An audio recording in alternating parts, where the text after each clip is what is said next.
Welcome everyone. My name is Brother Willie Rudd Eel, also known as Brother Sonny. I'm a revealer of the light, guided by the Most High God Allah. I'm here to bring about enlightenment and clarity for the seekers after truth.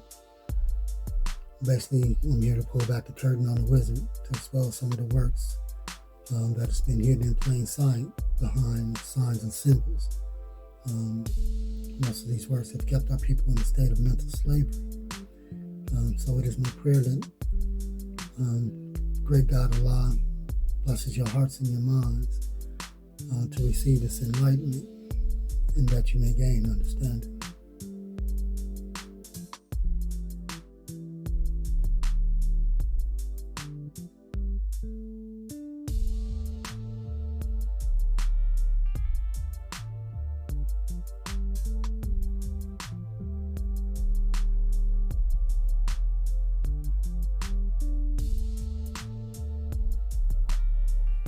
The first cartoon depiction of the tortoise and the hare was in Disney's 1935 Silly Symphony short, The Tortoise and the Hare, released on January 5, 1935. The film, directed by Wilfred Jackson, won the Academy Award for Best Cartoon and featured the characters Toby Tortoise and Max Hare. 42 years later, they used the name Toby in the film Roots, where they were beating Kunta to make him submit and accept the name Toby. There are several other depictions of the tortoise and the hare, with one that I grew up watching that was produced by the Warner Brothers, where Bugs Bunny was the main character. In fact, I believe the tortoise and the hare paved the way for Bugs Bunny as well as many other cartoon depictions of bunny rabbits. To understand how, you would have to know a little bit more about history and the origin of certain signs and symbols used in cartoons, such as the tortoise and the hare. The tortoise is the turtle, and the hare is the rabbit. Some of the history that you would need to know date all the way back into the times of 1492, when Columbus supposedly discovered America.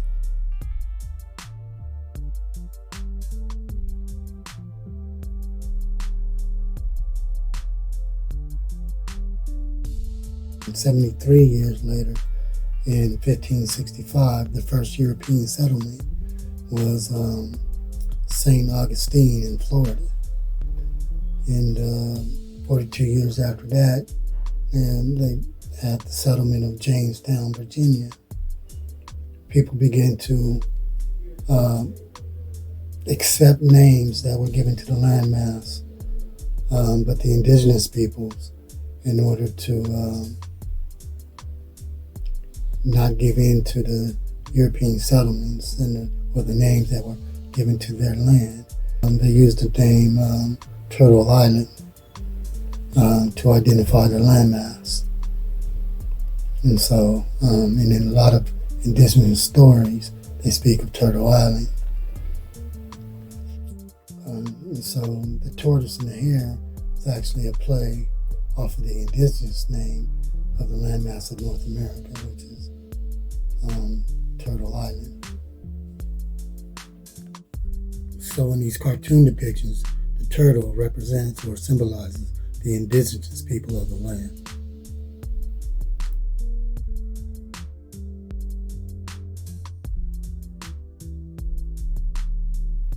The meaning behind the symbol of the rabbit is found in this magic trick, where the European magician pulls out a rabbit out of the hat. Mind you, it's not just any hat, it's an English style hat, a top hat. The significance with it being a top hat is that it was a hat that was fashioned or part of the European fashion, or part of their culture, so to say. The symbol of the rabbit, it evolves around the characteristics of the rabbit, or the hare, wordplay, but of the hare, which is being fast and swift. Like really fast, like Jack and the Beanstalk type fast. Jack be nimble, Jack be quick. Mind you, Jack is derived from the name Jacob, which is a whole nother video. But the trick of pulling the rabbit out of the hat symbolizes pulling a fast one out of the thinking caps. Mind you, the hat is styled from the thoughts of the Europeans. And so that is the signs and the symbols of the rabbit.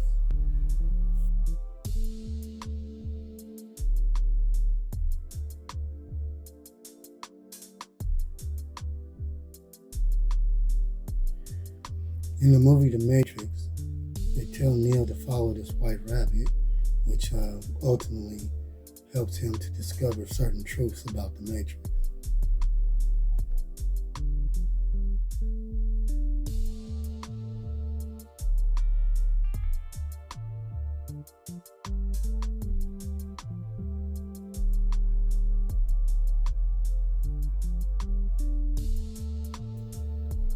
There's a scene in The Matrix where Neo goes to see this little boy, and the little boy is playing with the spoon, bending it with his mind. And Neo tries to do the same. And the little boy explains to Neo that there is no spoon. What I gather from that is that it's what we feed our minds, what we put in the spoon, what we feed our minds that gives us the ability to perceive things differently. Also, take notice of Neo's reflection in the spoon. What I gather from that is what we see ourselves being, or what we perceive ourselves to be in this world, and what we feed ourselves is what we become. You are what you eat. We have to be very careful of what we ingest and the way we see the world, because that's how we see ourselves. It all starts with self, knowledge of self. As in when Neo went to the Matrix and over the Oracle's door, there was a sign that said, "Know thyself." It's all about the knowledge that you have of yourself. Now, if all the knowledge that you have of yourself is filled with hocus pocus, it could have you spinning on your heads, literally, as we have seen done to our people with the breakdancing era. You know, it's about what you perceive. Then you had the gang banging era, and then you had the drug dealings. Then you had, it just goes on and on. The way we identify ourselves is the way we begin to function.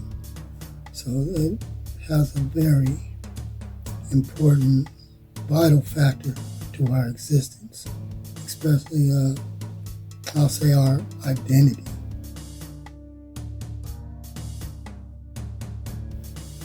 So the European has conditioned us mentally not to be able to bear the fruits of the Spirit of God alive, created in His image and after His likeness. And by trapping us in this black hole, in the darkness, without the light of truth of who we are as a people.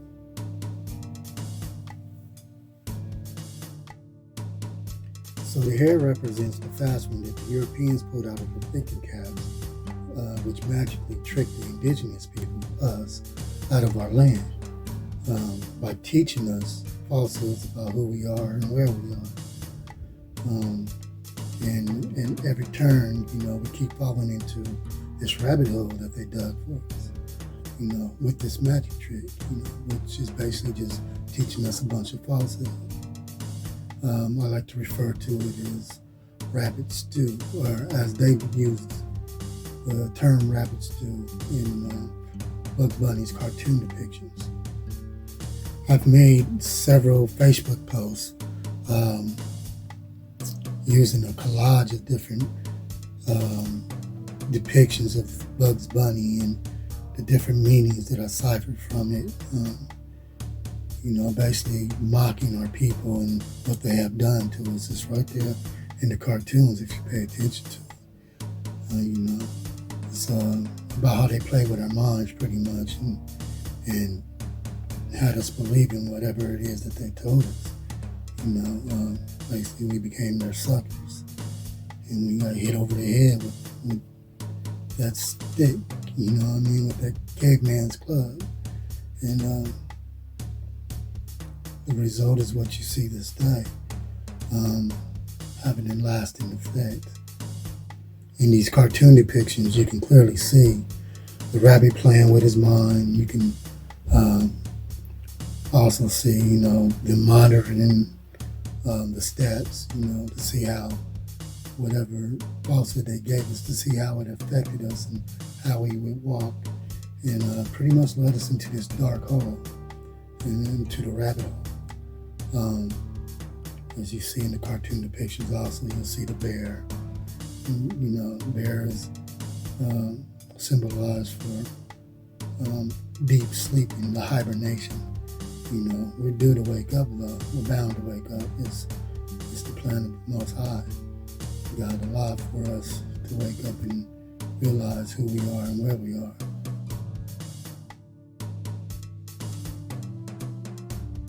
So the top hats and rabbits and rabbit holes are all signs and symbols they use to convey certain hidden messages of truth of what they've done to our people. And they use this, or they used to use it a lot, also in other depictions as well, such as the Energizer Bunny, still going. Take this image from Alice in Wonderland, where they have this tiger in the tree smiling. It goes back to the movie Rocky with the eye of the tiger, or Sambo comic depictions of the tiger that used to always lay in the cut for Sambo. You got the caterpillar who's got this bong in his hand. The caterpillar can evolve. It's always high or under some type of influence, keeping it from becoming a butterfly. And this rabbit, something about the rabbit, you'll always see it has a stopwatch or a top hat. It has the hidden truths behind the signs and the symbols.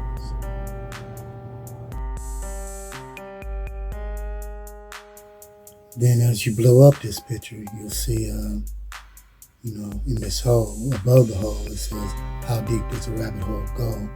And you see the rabbit holding the potions, the red and blue potions. You see the stopwatch hanging out of his pocket.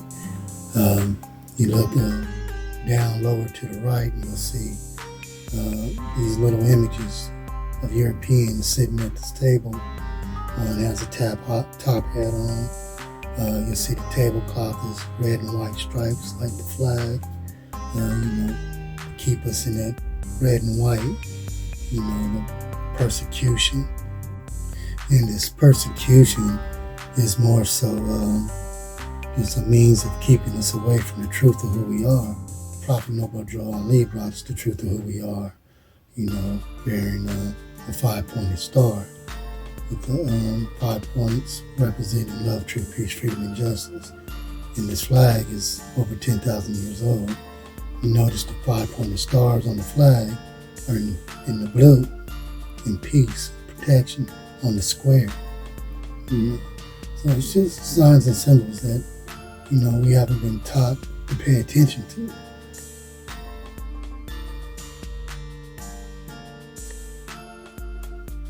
I want you to take notice of this cartoon depiction where you got this rabbit up under the stump of this tree.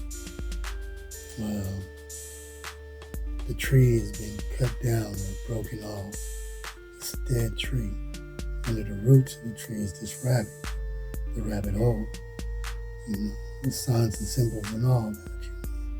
The tree represents us, our people, our family tree. Could represent the cherry tree that George Washington chopped down. Could represent the tree of life that we were connected to. It's just so many different ways it can go.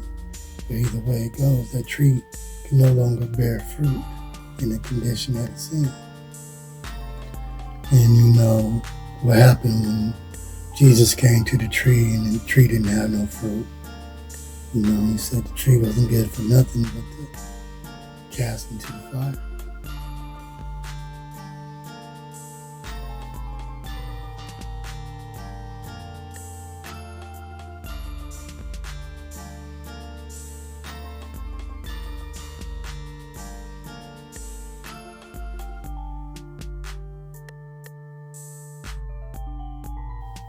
And that is the reason why Bugs Bunny's catchphrase was, "What's up, Doc?" The doctor is the psychologist. Only the psychologists can try to figure out what's wrong with the people's mind that makes them do the things that they do. And so Bugs Bunny knows that when the psych looks into their minds of the people, that they see the rabbit, they see the fast one that was pulled on the people. And so that's the magic trick, to put us in this rabbit hole by feeding us those rabbits too. By giving us these misnomers of Negro, Black, and Color, NBC, and we accepted it. And by doing so, we basically forfeited or abandoned our birthright. Which brings me to the story of Jacob and Esau in Genesis 25, 29 through 34. It says, one day Jacob was cooking a stew. Esau came in from the field, starved. Esau said to Jacob, "Give me some of that red stew. I'm starved." That's how we came to be called Edom, which means red. Jacob said, "Make me a trade. My stew for your rights is the firstborn." Esau said, "I'm starving. What good is my birthright if I'm dead?" Jacob said, "First swear to me." And he did it. And on oath, Esau traded away his rights as the firstborn. Jacob gave him bread and a stew of lentils. He ate and drank and got up and left. That's how Esau shrugged off his right as the firstborn. And the prophet Noble Ali mentions this birthright in the Holy Quran of the Moorish Science Temple of America, chapter 1 of the Creation and Fall of Man. It says that we gave up the birthright in order to gratify our lower selves. Now, what I find peculiar about the stew that Jacob fed Esau was the color of the stew. It was red. And if you go to Isaiah 1:18, it says, "Come now, let us reason together, says the Lord. Though your sins are like scarlet, they shall be as white as snow. Though they are red like crimson, they shall become like wool." And so red is in relation to sin, like bloodshed, like Cain and Abel's story, the bloodshed. And so not only that, but it ties into the persecution, or the red and white stripes on the flag, back into the persecution of those who gave up their birthright to gratify their lower selves by accepting the teachings of the people they knew nothing of. So we've accepted this rabbit stew, the red stew from Jake the Snake, and ultimately lost our birthrights. Took on these labels, these misnomers, Negro, Black, and Colored. The prophet told us that black, according to science, equals death. He also taught us that Negro was a name given to a river in Africa because it contained black water. He taught us that color was anything that's been painted, stained, varnished, or dyed. These definitions, those type of words, that labels that we've taken onto ourselves, and basically rendered our birthright to the colonizers.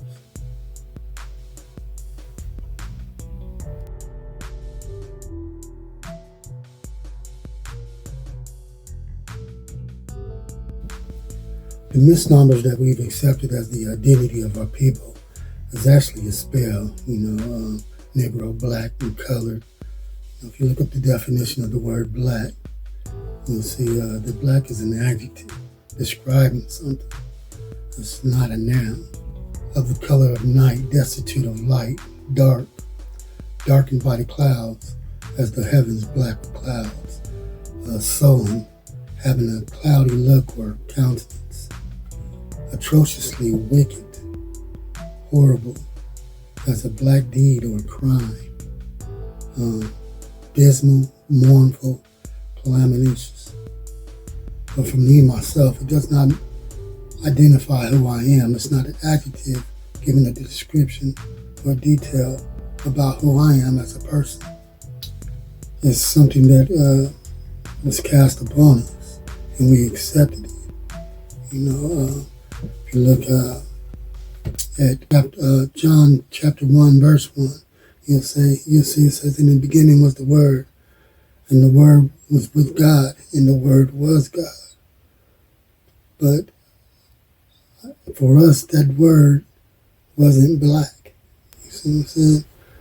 That word black gave us these attributes that we've accepted and basically turned it into our culture.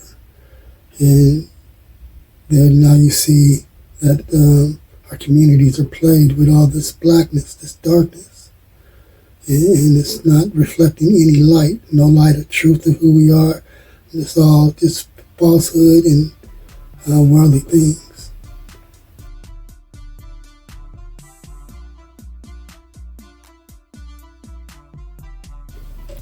So when the prophet founded the temple in 1913, it marked a new era of time. It marked the beginning of the end of this rabbit trip, beginning of our people coming back into their nationality, recognizing who we are, practicing love, truth, peace, freedom, and justice, according to the creed, divine creed of our ancient forefathers. It also sent a lot of things spiraling, and they began to try to reconstruct different means and measures and ways to keep us far away from truth as they possibly can. That's why this is a divine movement by Allah. Only Allah can teach us what we know. We're not going to put it in schools. We're not going to do none of that because it's a conflict of their interests. So we have to be able to understand these things and develop systems and schools and all these things for ourselves because nobody's going to do it for us.